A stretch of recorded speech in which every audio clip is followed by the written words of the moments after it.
Assalamualaikum warahmatullahi wabarakatuh. Pemirsa Lembaga Pengabdian dan Inovasi Masyarakat Universitas Muslim Nusantara Al-Wasliyah telah mengadakan coaching klinik penulisan proposal pengabdian kepada masyarakat dana DRTPM. Kegiatan ini dilaksanakan pada 13 Desember 2023 lalu di Auditorium Udin Samsudin Jalaluddin Lubis, Kampus Haji Muhammad Yunus UMN Al-Wasliyah. Berikut informasinya.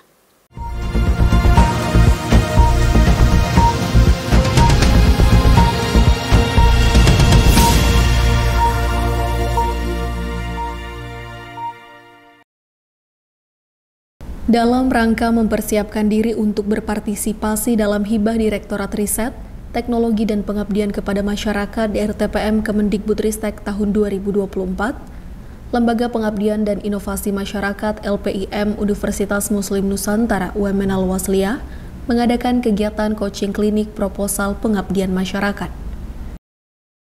Coaching klinik dilaksanakan di Auditorium Udin Samsudin Jalaluddin Lubis, Kampus Haji Muhammad Yunus UMN Al-Wasliyah pada 13 Desember 2023 lalu.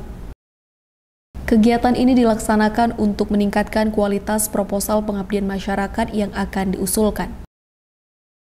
Pada kesempatan ini, LPIM UMN Al-Wasliyah mengundang Ibu Rimbawati STMT yang merupakan dosen Universitas Muhammadiyah Sumatera Utara untuk membahas secara terperinci mengenai proposal pengabdian masyarakat serta strategi agar mendapatkan hibah.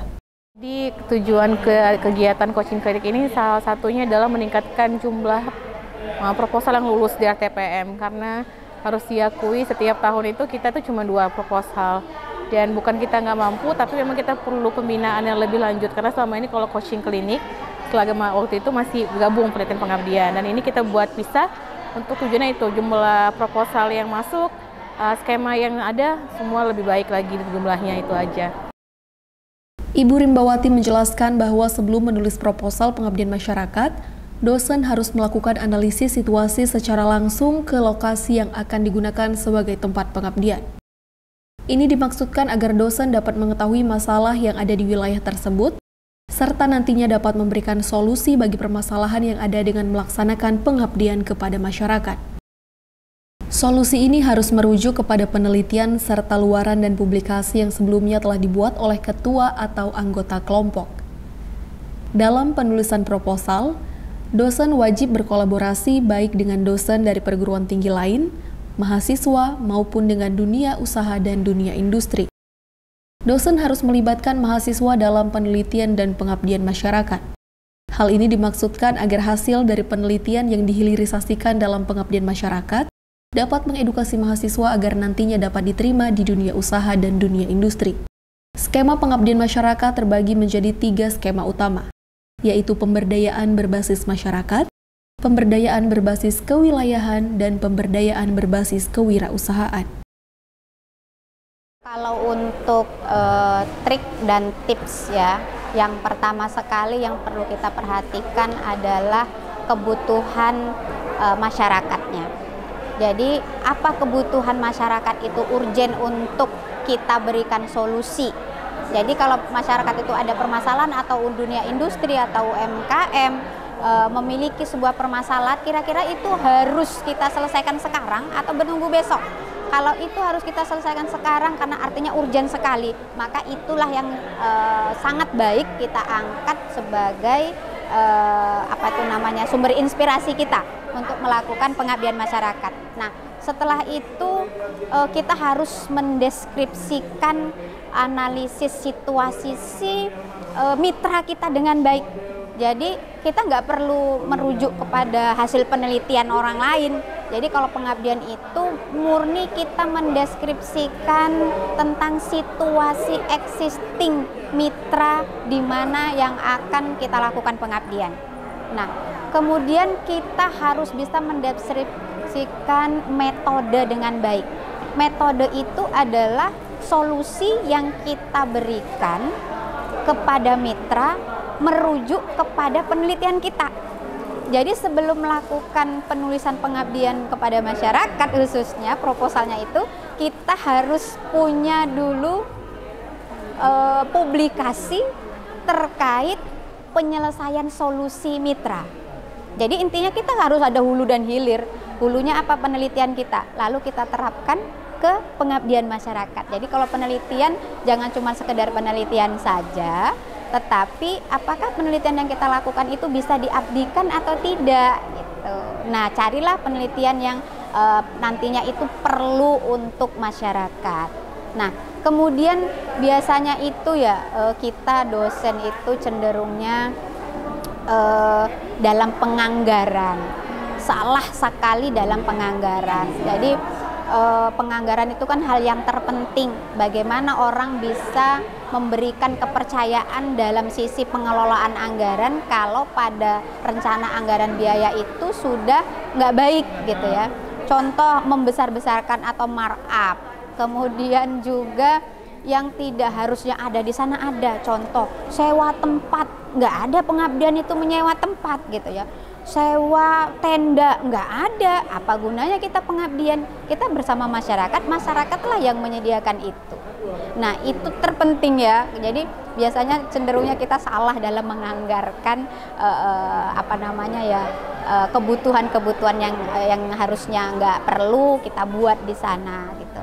Nah, kemudian juga kita harus memperhatikan lagi adalah luarannya.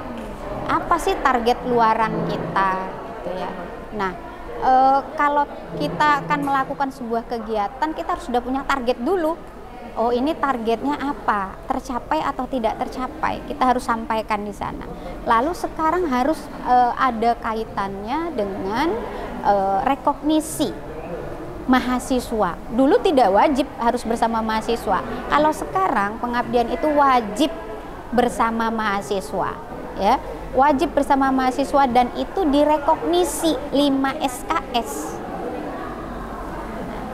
Namanya harus tertulis dalam proposal juga. Kita input NPM-nya juga. Nah, itu biasanya kita cenderungnya lupa gitu. Jadi Bapak Ibu dosen kita nggak kepikiran ya harus membuat mendeskripsikan rekognisinya berapa SKS, nama anaknya siapa gitu, mata kuliah apa, itu harus kita sampaikan. Sebenarnya itu programnya tidak sekarang, tapi sudah sejak 2 tahun yang lalu lah. Sejak munculnya MBKM ya, Merdeka Belajar, itulah rekognisi yang diakui. Nah, misalnya dia tugas akhir ya, mahasiswanya tugas akhir, boleh di tugas akhir itu disampaikan bahwasanya itu ada rekognisi dari hasil pengabdian masyarakat, dari penelitian, boleh gitu. Jadi intinya yang terpenting untuk sebuah proposal pengabdian masyarakat adalah sejauh mana kita bisa memahami kebutuhan urgen dari masyarakat. Itu aja. Kalau kita sudah bisa memetakan kebutuhan urgen dari masyarakat, maka kita sudah bisa mendeskripsikan dengan baik apakah itu dari analisis situasinya, kemudian dari solusi yang kita berikan, metodenya bagaimana, pasti kita bisa. Tapi kalau kita belum bisa membaca kondisi masyarakatnya seperti apa, mitranya bagaimana, itu nggak akan bisa juga. Jadi pengabdian beda dengan penelitian. Kalau penelitian kita bisa duduk di balik meja, menulis, kita mau buat A, buat B, tanpa bertemu siapapun saat membuat proposal. Bedanya kalau pengabdian kita harus ke lapangan dulu, mendengar cerita-cerita masyarakat dulu, mendengar cerita dari Dudi terlebih dahulu, baru bisa kita menulis. Harus ada dokumentasi kita pergi ke sana seperti apa. Kalau katanya dia mau peningkatan produktivitas, berarti butuh alat untuk meningkatkan produktivitas. Yang di sana itu existingnya itu alatnya seperti apa? Oh, ternyata dia manual, kita foto dong yang manual tadi. Kita mau buat teknologinya menjadi A, yang A tadi juga harus didesain.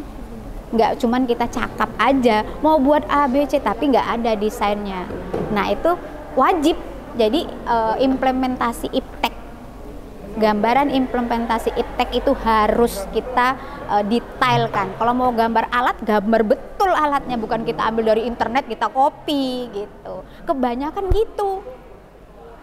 Begitu kita ambil dari internet, kita copy, terus reviewer udah tahu itu biasanya. Dikti langsung udah tahu, oh ini copy dari halaman ini, tahu dia gitu. Nah, itu tipsnya menurut saya. Coaching klinik bukan hanya dihadiri oleh dosen UMN Al-Wasliyah saja, namun juga turut hadir dosen dari perguruan tinggi lain yang tergabung dalam Ikatan Guru dan Dosen Al-Wasliyah IKDA Sumatera Utara.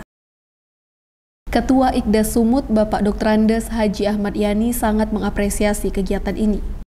Coaching klinik ini menjadi salah satu upaya dari dosen-dosen Al-Wasliyah untuk meningkatkan kegiatan Tridharma perguruan tinggi. Bahwa apa yang dilakukan oleh UMN ini sangat bermanfaat untuk keberlangsungan dari penelitian dan pengabdian dosen-dosen untuk pengabdian masyarakat. Apalagi untuk mengembangkan Tridharma perguruan tinggi khususnya di Universitas Al-Wasliyah di Sumatera Utara. Jadi tanggapan kita sangat positif dan sangat bagus untuk kepentingan baik untuk universitas dan juga untuk kepentingan pengembangan ekonomi rakyat. Setelah kegiatan coaching klinik ini, kedepannya LPIM juga akan melakukan pendampingan kepada dosen-dosen UMN Al-Wasliyah dalam penulisan proposalnya. Kayaknya bukan coaching klinik, bentuknya sih pendampingan. Jadi nanti teman-teman yang mau buat proposal, kita buka di lembaga untuk datang, untuk saling sharing, review sama-sama, dibaca dulu, ditelaah, perbaiki, kemudian nanti diunggah ke Bima, itu aja. Harapan kakak setelah adanya kegiatan coaching klinik hari ini? Harapannya semoga yang hari ini ikut jadi salah satu inisiator ke prodi-prodinya masing-masing untuk bisa sama-sama buat proposal, buat sama-sama lulus, insya Allah ini juga nanti bantu akreditasi PT untuk supaya lebih baik lagi. Dalam kegiatan ini, LPIM UMN Al-Wasliyah juga melakukan penandatanganan kerjasama dengan Yayasan Masyarakat Pelestari Lingkungan MAPEL Wilayah Sumatera Utara. Nantinya dosen UMN Al-Wasliyah akan bekerja sama dengan MAPEL Sumut untuk melaksanakan pengabdian masyarakat, terutama yang berhubungan dengan kelestarian alam dan lingkungan. Pihak MAPEL berharap dengan adanya kolaborasi antara MAPEL dan dosen UMN Al-Wasliyah dapat memberikan solusi bagi permasalahan yang terjadi, terutama di daerah aliran sungai.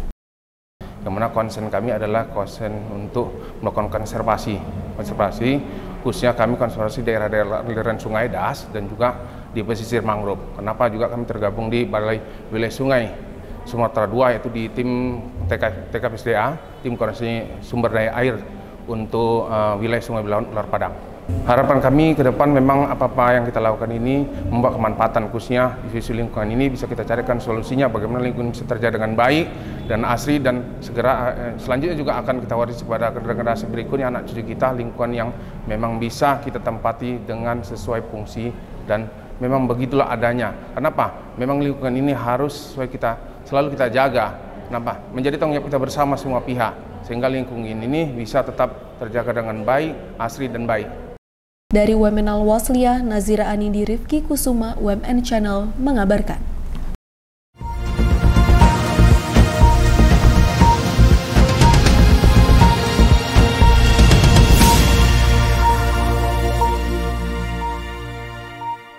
Demikian informasi yang dapat kami sampaikan. Wassalamualaikum warahmatullahi wabarakatuh.